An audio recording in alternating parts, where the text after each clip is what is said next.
అందరు నమస్తే. BRS working president KTR చేసిన కామెంట్స్, దాని చుట్టూ నెలకొన్న వివాదం, దాన్ని అధికార పార్టీ అందిపుచ్చుకొని అబ్బో మహిళలను అవమానిస్తున్నారు కేటీఆర్ అని చెప్పి దిష్టి బొమ్మలు దగ్ధం చేయించే కార్యక్రమం చేపట్టడం, ఇదంతా కూడా మనం చూస్తున్నాం. ఒకసారి కేటీఆర్ ఏం మాట్లాడిన విందాం. విన్న తర్వాత దానికి సంబంధించిన మిగతా విషయాలు కూడా మాట్లాడదాం. అందుకే మేము చెప్పిన పార్లమెంట్ ఎన్నికలు కూడా తులం బంగారం కాదు, తులం ఇనుము కూడా ఇవ్వడం చెప్పి మీరు రాసి పెట్టుకొని ఇయ్యడు. ఇప్పటికే రేవంత్ రెడ్డి 2.5 లక్షల తులాల బంగారం బాకినాడు ఆడపిల్లలు. 2.5 లక్షల పెళ్లిలు అయినాయి. కాబట్టి ఆడపిల్లలు కూడా అర్థమైంది బంగారం రాదు, ఇక బస్సు, ఇక ఆ బస్సు అందరం చెప్పరాదు. నేను మా సీతకే చెప్తాను, అవు బస్సులో అలవెళ్ళిపోయారు తప్ప తప్పని మేము ఎక్కడన్నా మాక మేము అనలే. కాబట్టి దానికోసమే బస్సు పెట్టిన మాకు తెలియక మేము మామూలుగా నడిపి మీరు మాకే తెలియకపోయా బాబు, మీరు అప్పుడే చెప్తే బాగుండు. బస్సులో కుట్లు అల్లికెళ్ళైతే తప్ప మీరు తప్పని మేమెందుకంటే మాకు ఎక్కువ పెట్టి బస్సులు తనుకుంటాను మంచిగా లేదు పెట్టి మనిషికో బస్సు పెట్టి మేమెందుకంటే మనిషికో బస్సు పెట్టి మంచిగా అంత కుటుంబం పోయి మంచిగా అల్లికలు అవసరమైతే బ్రేక్ డ్యాన్సులు రికార్డింగ్ ఏమి ఎంతో చేయి మేమెందుకు కదట ఏమంటా చేయి. కానీ ఇట్లా ఈ రకంగా బస్సులలో కొట్టుకునే పరిస్థితి ఎవరైనా ఉన్నారా? కేసీఆర్ సీట్ల కోసం కొట్టుకున్నాడు, సిగలు పట్టుకున్నాడు, గుద్దుకున్నాడు, ఎన్నెన్ని చూస్తున్నాం కొత్త బస్సు అన్నారు. ఇలా బస్సు పరిస్థితి ఎట్లుందో మీరే చూస్తున్నారు. ఆఖరికి ఆర్టీసీ కార్మికులు, డ్రైవర్లు, కండక్టర్లు వాళ్ళని ఎత్తి పట్టుకునే పరిస్థితి వచ్చింది. ఇక్కడ వాళ్ళ సీట్లకి నువ్వు కూడా సూపురు ఇయ్యాలి. ఈ పరిస్థితి బస్సు. అట్లా మహిళలకు కూడా ఇలా వ్యవహారం అర్థమైంది. ఇక ముసలిలను మోసం చేసింది. రైట్, ఇది మొత్తానికి. తర్వాత ఒక ట్వీట్ కూడా చేసిండ్రు కేటీఆర్.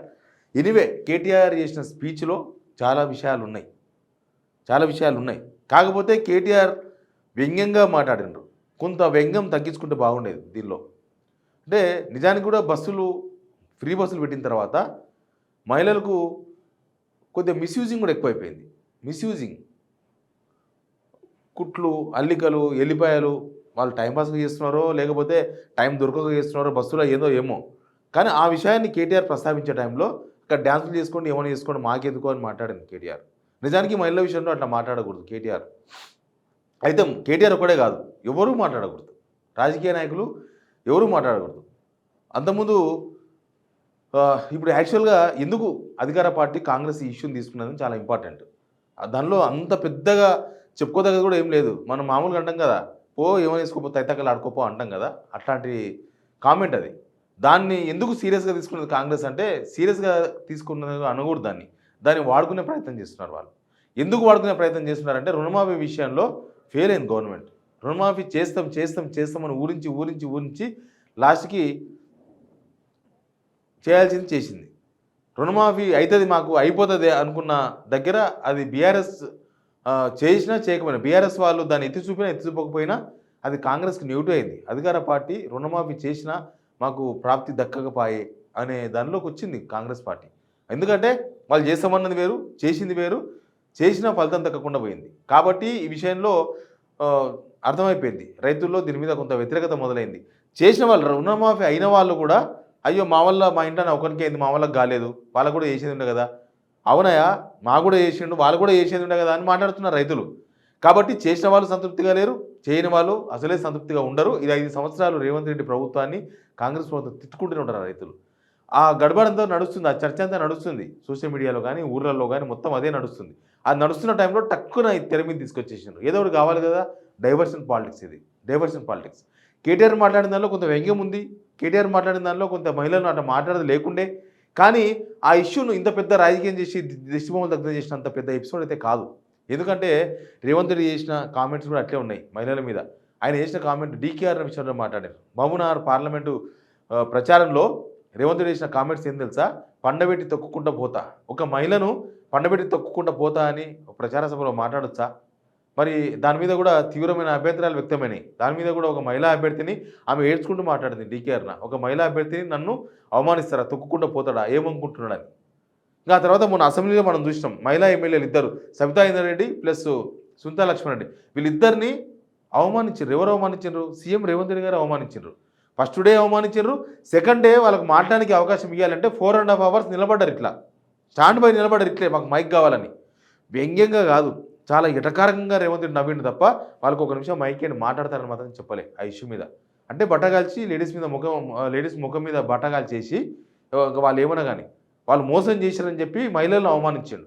వాళ్ళకు చెప్పుకునే అవకాశం వస్తే వాళ్ళు చెప్తారు కదా మోసం ఎట్లా అయ్యిందో కాలేదో ఏదో విషయం. కానీ సభానాయకుడిగా ఉండి అసెంబ్లీలో మహిళలు అవమానించాడు. ఈ విషయంలో క్షమాపణ చెప్పాలని అందరూ అడిగారు, కానీ క్షమాపణ చెప్పలేదు. కానీ అక్కడ ఎక్కడ ఎప్పుడు క్షమాపణ చెప్పిన దాఖలాలు లేవు రేవంత్ రెడ్డి. అయితే కేటీఆర్ ఒక ట్వీట్ చేసిండు, నిన్న పార్టీ సమావేశంలో యథాలాపంగా చేసిన వ్యాఖ్యల వల్ల మా మహిళా సోదరిమణులకు మనస్తాపం కలిగితే నేను విచారణ వ్యక్తం చేస్తున్నాను. నా అక్క చెల్లెంలో కించపరిచే ఉద్దేశం ఎప్పుడూ లేదు అని ఒక రిప్లై ఇచ్చిండ్రు. రేవంత్ రెడ్డి ఇప్పటిదాకా డీకేఆర్ మీద మాట్లాడిన విషయంలో కానీ, సబితా ఇందారెడ్డి ప్లస్ సునీతా లక్ష్మారెడ్డి వాళ్ళ విషయంలో మాట్లాడిన విషయంలో ఇప్పటిదాకా ఎక్కడ కనీసం రిప్లై కూడా ఇవ్వలేదు. కనీసం దానికి నిజంగానే నిజంగా అట్లా మాట్లాడేది లేకుండా ఆయన మాట కూడా మాట్లాడలేదు. ఆయన కావాలనే అక్కడ మహిళలను కించపరిచే విధంగా మాట్లాడాడు. ఇక రేపు నాడు కూడా అసెంబ్లీకి మహిళలు నిలబడాలంటే భయపడాలి, ఓహో ముఖ్యమంత్రి ఇట్లా అవమానిస్తారా సభలో అని. అట్లాంటి సిచ్యువేషన్ వచ్చింది. ఇక మహిళా కమిషన్ విషయానికి వస్తాం. మహిళా కమిషన్ ఏం చేసిందంటే సుమోటోగా ఈ కేసును స్వీకరించిందట. రాష్ట్రంలో మహిళల మీద అత్యాచారం జరిగితే దిక్కులేదు. మహిళా కమిషన్ ఎట్టుపోయిందో ఎవ్వరు తెలియదు. అసలు మహిళా కమిషన్ ఉంది అన్న సంగతి కూడా ఎవ్వరికి తెలియదు. మహిళా కమిషన్ చైర్పర్సన్ శారదా గౌడ్ గారు ఉన్నారు. మరి ఎందుకు సుమోటోగా స్వీకరించారు? రాజకీయాలకు అతీతంగా ఉండాలి మహిళా కమిషన్. మొన్ననే కదా షాద్నగర్లో ఒక దళిత మహిళ పైన 3rd డిగ్రీ ప్రయోగించారు పోలీసులు. ఇప్పటి వరకు ఈ క్షణం వరకు స్పందించలేదు. ఈ క్షణం వరకు మహిళా కమిషన్ స్పందించలేదు. అసలు మహిళా కమిషన్ గ్రౌండ్లో ఉండి పోయి చూడాలి, మాట్లాడాలి వాళ్ళతోన. ఎంతమంది మహిళల మీద అత్యాచారాలు జరుగుతున్నాయి రాష్ట్రంలో, ఎంతమంది మహిళల మీద అత్యాచారాలు జరుగుతున్నాయి. గురుకుల హాస్టల్స్లో ఎంతమంది విద్యార్థినులు ఫుడ్ పాయిజన్కు లోని ఇబ్బంది పడుతున్నారు, ఎంతమంది సూసైడ్ చేసుకున్నారు. ఈ మధ్యకాలంలో 36 మంది చనిపోయారు. మొత్తం 36 మెంబర్స్ చనిపోయారు కాంగ్రెస్ గవర్నమెంట్ అధికారంలోకి వచ్చినాక. సరే 2 months క్రితమే మహిళా కమిషన్ బాధ్యతలు తీసుకున్నారు శారదా గౌడ్ గారు. 2 months తర్వాత ఎన్ని జరిగినాయి ఎపిసోడ్లు, ఎన్ని కథలు జరిగినాయి, ఎన్ని కిరికిరులు జరిగినాయి. మరి మాట్లాడాలి కదా, స్పందించాలి కదా. అవసరమైతే అసెంబ్లీలో జరిగిన వ్యవహారం మీద కూడా మాట్లాడాలి. మహిళలకు ఎక్కడ అవమానం జరిగినా, ఎక్కడ తక్లీఫ్ జరిగినా మహిళా కమిషన్ స్పందించాలి. అత్యాచారాలు జరిగితే కూడా స్పందించకపోతే, 3rd డిగ్రీలు జరిగితే కూడా స్పందించని మహిళా కమిషన్ రాజకీయాల కోసమా ఉన్నది? రేవంత్ రెడ్డి కూడా మాట్లాడింది చాలా విషయాలు. రేవంత్ రెడ్డి కదా అసెంబ్లీలో మాట్లాడింది. అప్పుడు ఎందుకు స్పందించలేదు మహిళా కమిషన్? న్యూట్రల్గా ఉండాలి మహిళా కమిషన్ అనే వేదిక. న్యూట్రల్గా అందరికీ మహిళల తరపున మాట్లాడాలి. వాళ్ళు ఎమ్మెల్యేలు కానీ, ఎంపీలు కానీ, సాదాసీదా జనం కానీ, దళితులు కానీ, గిరిజనులు కానీ, ఎవరికైనా సరే ఎవరికి అన్యాయం జరిగినా మహిళా కమిషన్ ముందు గర్జించాలి. ఆ గర్జన లేదు, ఈ గర్జన ఉన్నది. ఇట్లా అనవసరమైన ఇష్యూను రాజకీయం అంటారు దీన్ని, టర్నింగ్ రాజకీయం. ఇది ఒక డైవర్షన్ పాలిటిక్స్. కాంగ్రెస్ గవర్నమెంట్ చేసిన రుణమాఫీ మీద అనవసరమైన ఆరోపణలు, లేకపోతే నిజాలన్నీ వాస్తవాలన్నీ కూడా బయటకు వస్తున్నాయి.